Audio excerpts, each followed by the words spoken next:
Hello, how are you today? I hope you are doing well. Today's modest dress, I have this shirt dress, which was meant to be just a shorter dress, which I wouldn't wear. But like this, with my long skirt, I really like it. And I put a belt in the center. Sometimes I put my velvet sash, and it is cotton, which I love, Laura Ashley.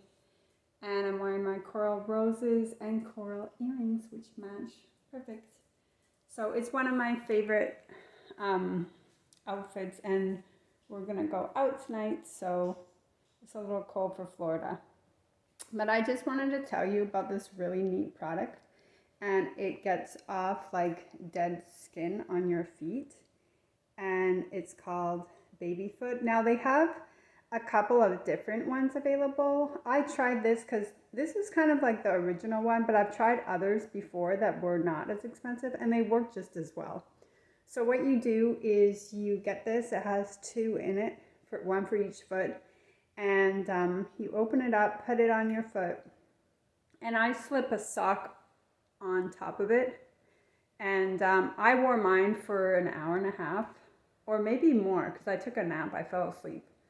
But it has acids in it. Like, it doesn't hurt, but it what happens is after a few days, your skin on your feet begin to peel, and quite extensively. So there is one caution, is that you don't want to be walking outside in like dirty areas, because your feet, the skin is more penetrable. So just be careful of things like that.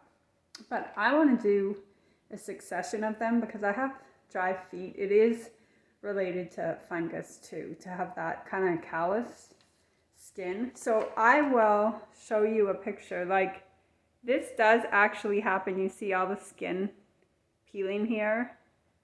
I really enjoy the process. Now, a word of caution, do not peel it if it's like thick. If it's thin and just flaking off, you can pull that off. But around, let's say, your heel or the side of your big toe, the skin is thicker and the peel goes deep. If you take that skin and pull it, just the thought of it, it will rip your skin. Don't do that. You could like bathe in warm water, but every time you shower during the process, more will come off. I enjoy the process. I have some other ones in my garage. I don't know if they're going to be effective or not, but I will do those. So that's just a fun thing to do and to know about. Makes for a good gift.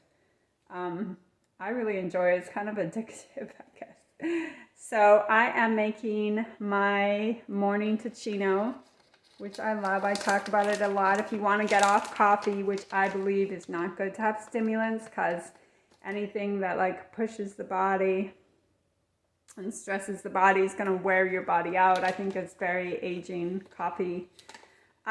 So this tocino is excellent if you are good with chicory. Some people aren't actually, but I'm fine. It smells great. They have lots of different flavors. This is hazelnut, and I put about 2 or 3 tablespoons in the pot. And this one, usually I put water, but this one I put a bunch of soya milk. I love soya milk that is just soy milk, organic soybeans and water. That's it. You know, those thickeners can really be hard on the stomach, and they are for me, and I kind of always take a chance when I buy a plant milk. So I've just basically stopped doing that. And there is coconut in the can, like I'll show you. I use this a lot for cooking. I find though in my coffee it imparts too strong of a coconut flavor. But there is this, I really like this for cooking, from Whole Foods. It's really rich and creamy, really good for curries or anything that you need kind of a cream, like you could make an Alfredo sauce with it.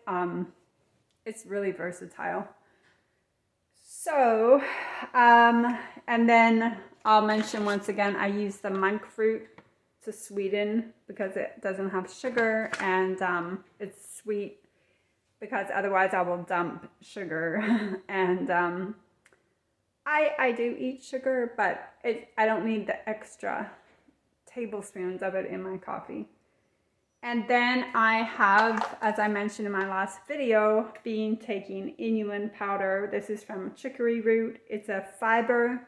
However, you can put like, I put about 5 or 6 heaping teaspoons in a glass of water, and it doesn't thicken up. It has a tiny bit of a sweet flavor, but you can get your fiber without like that, you know, that goopy thick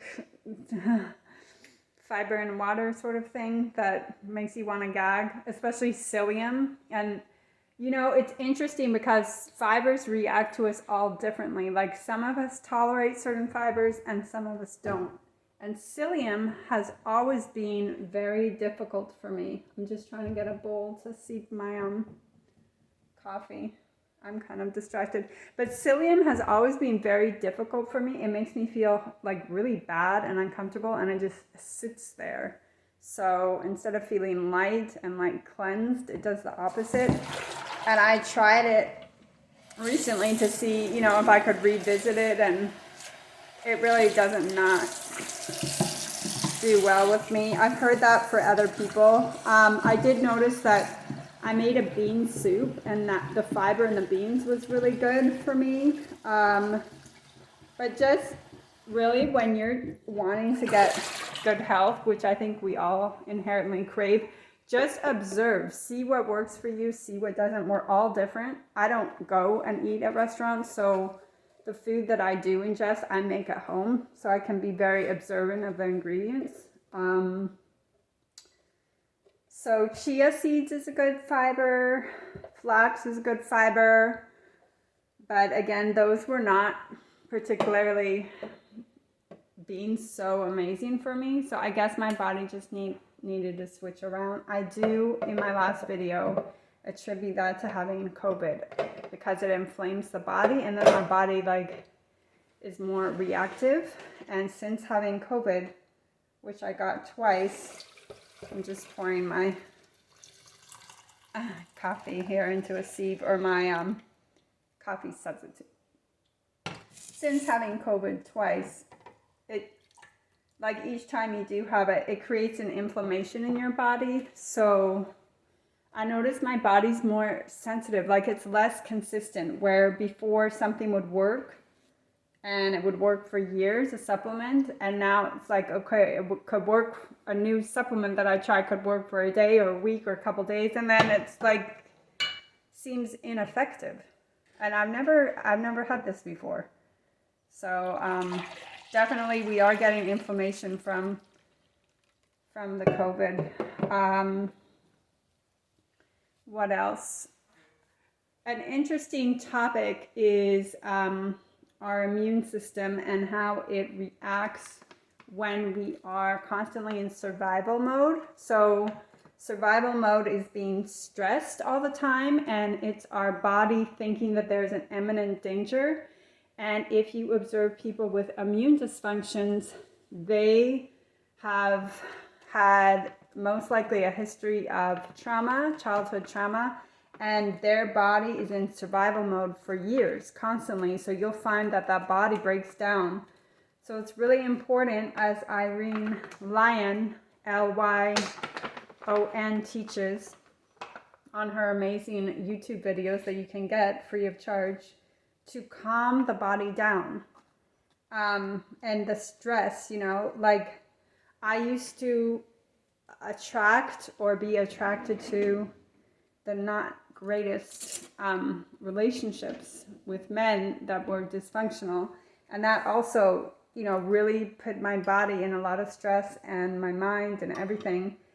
And she says that we also attract that when we are not emotionally, you know, regulated. It's just an interesting study and an interesting observation, and the importance of finding relaxation and being good in our bodies, because you'll find that children who had stressful upbringings, often later in life, they will have immune problems because they haven't learned that they're safe. So the body's in a kind of a hyper survival mode, and it's very stressful, and it's stressful for the immune system. And so you'll often find digestive problems, insomnia, fibromyalgia, other immune problems.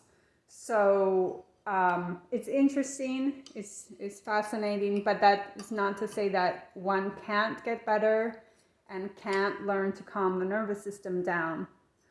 I have got a lot out of Irene Lyon, especially her mode of thinking, and the mode of thinking of somatic therapist, which she is. She studied somatic therapy. That we don't need to judge our emotions. Our emotions are guides for us. They are our teachers. They are our indicators that something needs to be attended to, something needs to be looked at, something needs to be examined. So before having really looked at somatic therapy and the whole theory behind it, I would judge my emotions and I would feel shame for having them. Like if I felt anything negative, I would try to bury it, but you really can't. It's really like surfaces in other areas, so we can't repress. If we repress, there's going to be consequences. There's going to be physical health consequences. So what we need to do is we need to examine and kind of like give space for our emotions and give space for our authentic self, because it's kind of maybe in our culture or from years back and how we were raised to bury negative emotions, especially anger. And there's nothing wrong with anger. It means your boundaries have been overstepped on, and it's self-protection.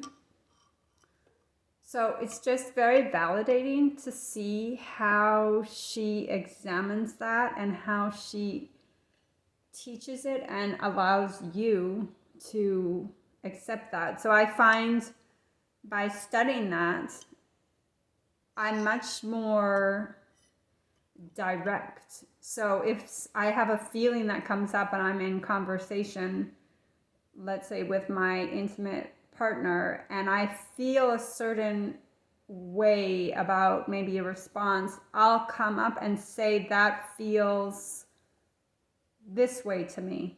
So our relating and my relating is authentic. Instead, in the past, when I didn't feel like I was authentic, I would kind of concoct what the other person wanted to hear so that I wasn't having an authentic conversation.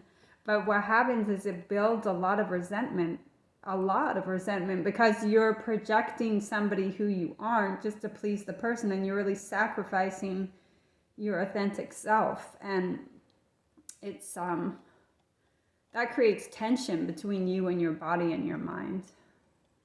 So it's very fascinating to feel like we don't have to edit ourselves, and we can be and feel who we really are. And it improves our relationships and it grounds us. It's very freeing.